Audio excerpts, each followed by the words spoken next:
যুগে যদি দিনদার মানুষ চিনতে চান, সবচেয়ে বড় মার্কাগুলোর মধ্যে একটা হলো যে দেখেন যে পয়সার টান আছে কিনা। পয়সার টান খুব বেশি আছে তো বুঝবেন যে লক্ষণ খারাপ। গেট আপ সেট আপ দিনদারের ভেতরে কি নাই? আমাকে অনেক জিজ্ঞেস করে ভালো হুজুর খারাপ হুজুর চিনবো কিভাবে? আপনারা বলেন ভালো আলেমদের সান্নিধ্যে থাকতেছো বলতে। আমি বলি ভাই, ভালো আলেম চিনার কয়েকটা মার্কা আছে। এর ভিতরে এক নম্বরের মার্কা হলো যে তিনি যা বলবেন নিজে সেটা অনুযায়ী আমল করুন। আপনি এটা খোঁজ খবর নিবেন যে তিনি তার কথা অনুযায়ী নিজে আমল করেন কিনা, না শুধু ওয়াজ করেন মানুষ, নিজে উল্টাটা করেন।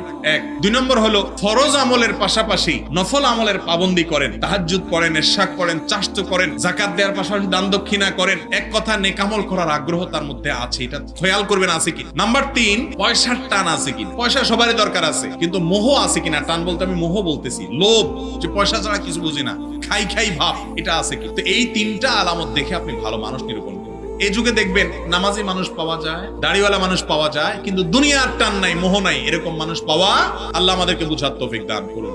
এই যুগে যদি